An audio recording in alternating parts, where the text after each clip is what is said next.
Thank you, Mr. Chairman. Mr. Chairman, ultimately, as we consider threats to the homeland in our annual hearing on that topic with leading members of the executive branch before us, it's important to reflect upon the simple fact that ultimately Americans are quite capable of defending our own soil, our own cultures and communities against foreign invasion or against armed oppression from within.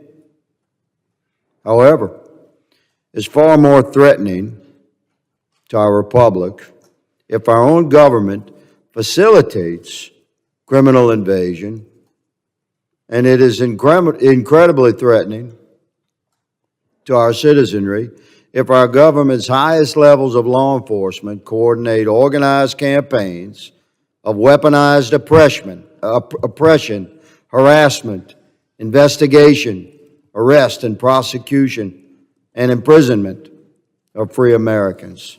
That, Mr. Chairman, is the primary threat our homeland indeed faces today.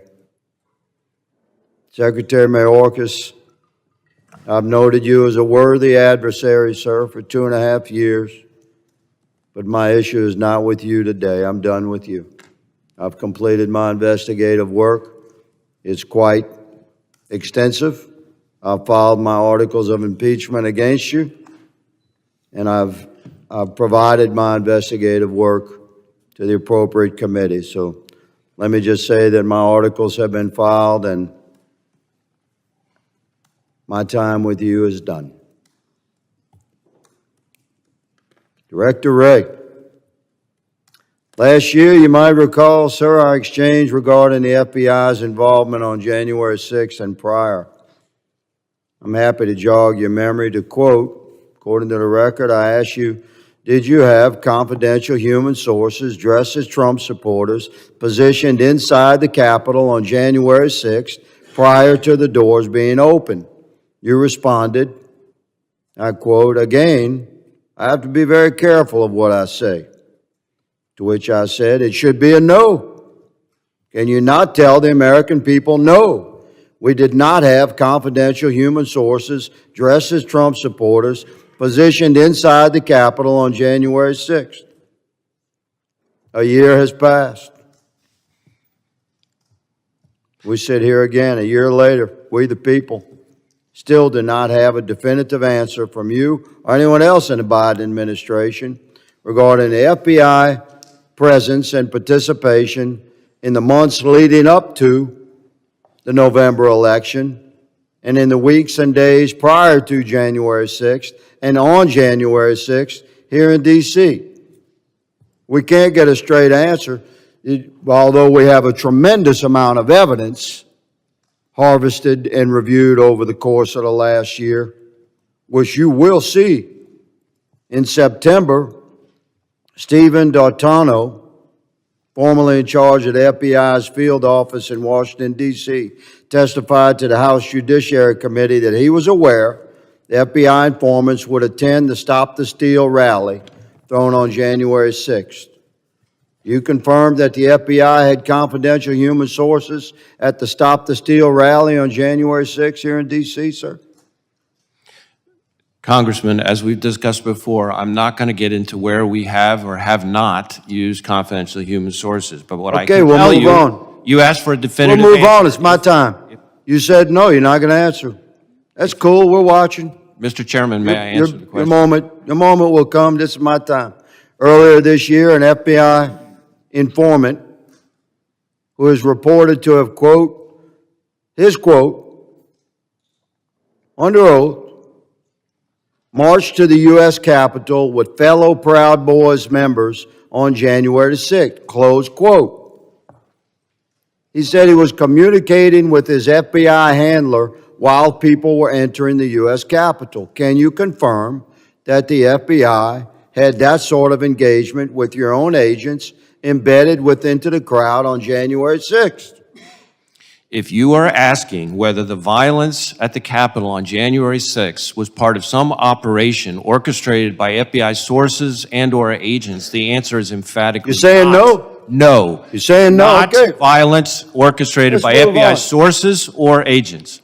Are you familiar with, you know what a ghost vehicle is? Director of the FBI certainly should. You know what a ghost bus is?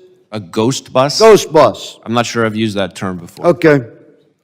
Well, it's pretty common in law enforcement. It's a vehicle that's used for secret purposes. It's painted over. These two buses in the middle here, they were the first to arrive at Union Station on January 6th, 0500. I have all this evidence. I'm showing you a tip of this iceberg. Mr. Chairman. These two buses Mr. are Chairman. painted completely white. Point of order. Point of order. Sure. Just run over the time.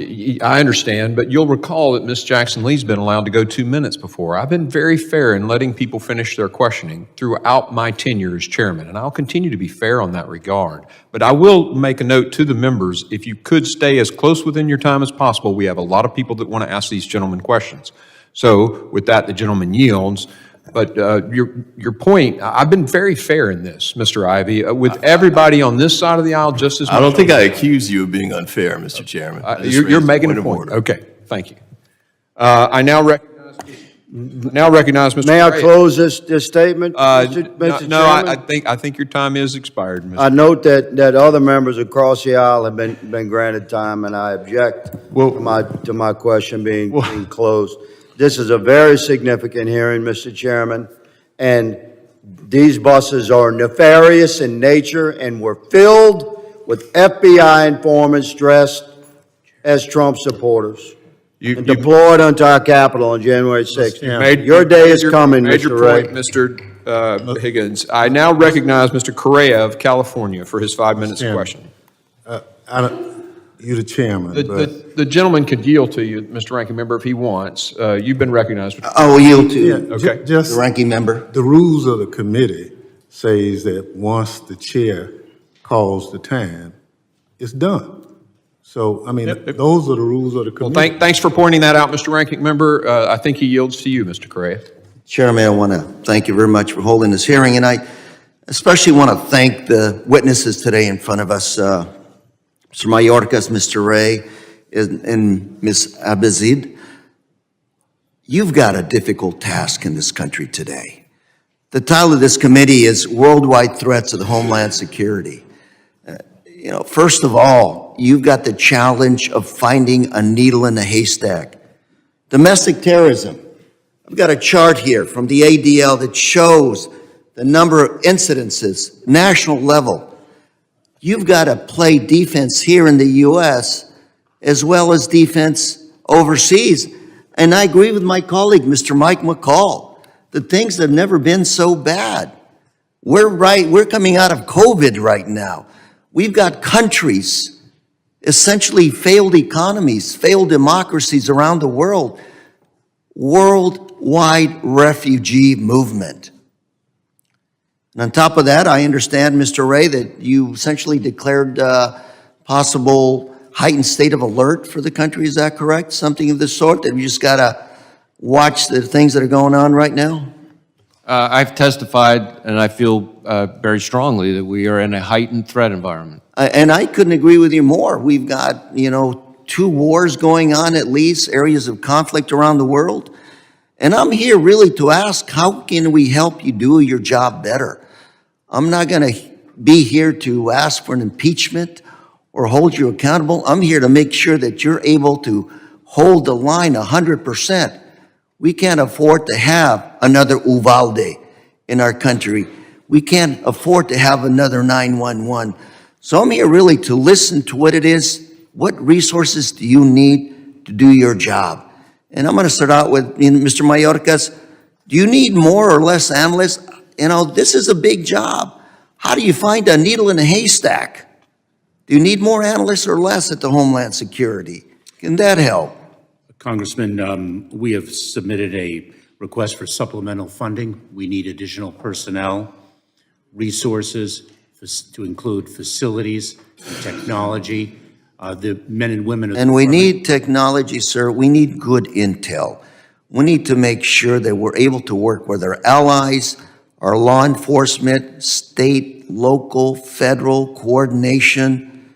That's why Homeland Security was created, because of the silos that existed before 911. Coordinate good intel to make sure you're able to do your job. CBP-1. Do you get information off of that? Do you let people just into the country? Or do you take their information?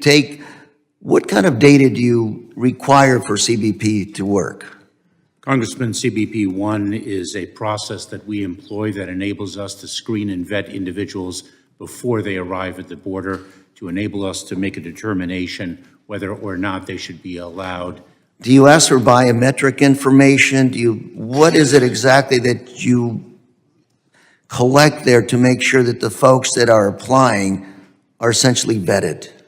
Congressman, we confirm identity and we screen and vet them to make sure that they do not pose either a public safety threat or a threat to our national security. Thank you. Director Wray, what is it that we can do as Congress to help you make sure that you do your job better? Make sure that you 100%, nobody scores on us.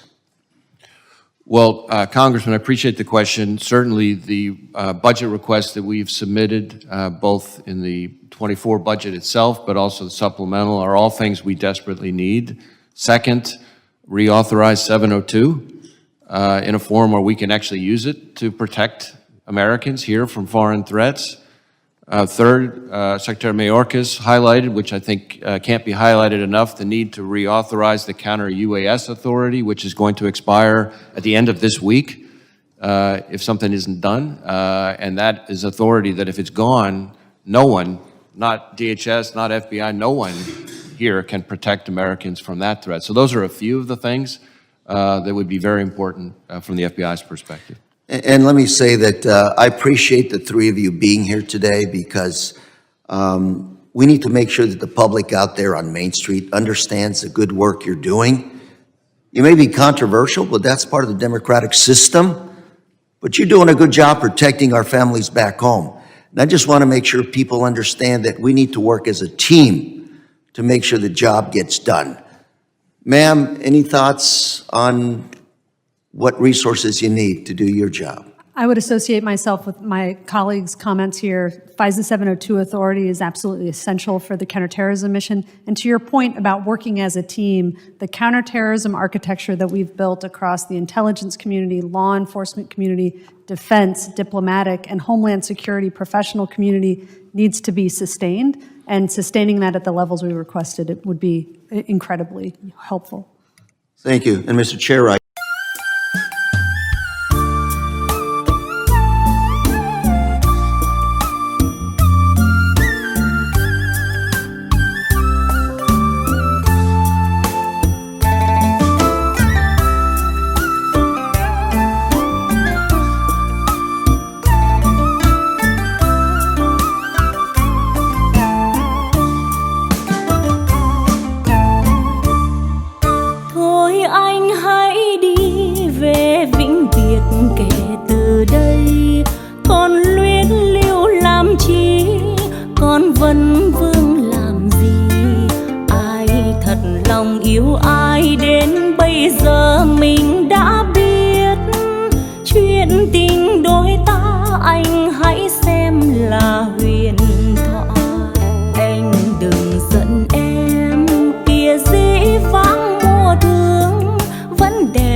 tình đôi ta nghẹn ngào trong đắng muôn cay, thôi vĩnh biệt thiên thu.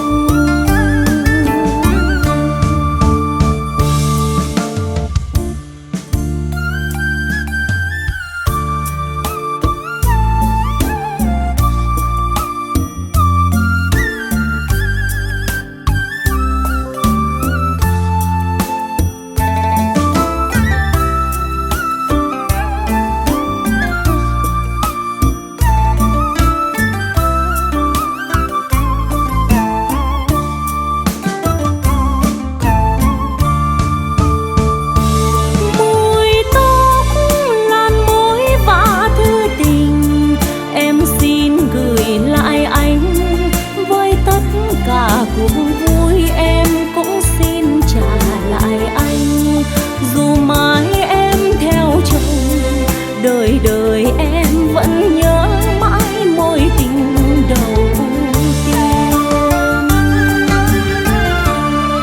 Thôi anh hãy đi về, khóc chỉ làm buồn thêm. Trời đã khuya từ lâu, càng vắng đêm tà tư. Mai này thuyền hoa vui đón em về cùng bên khác. Đường tình đôi ta hai hướng đi buồn thật buồn. Anh hiểu dùm em, nào ước muốn giàu sang, bởi tình duyên trái ngang.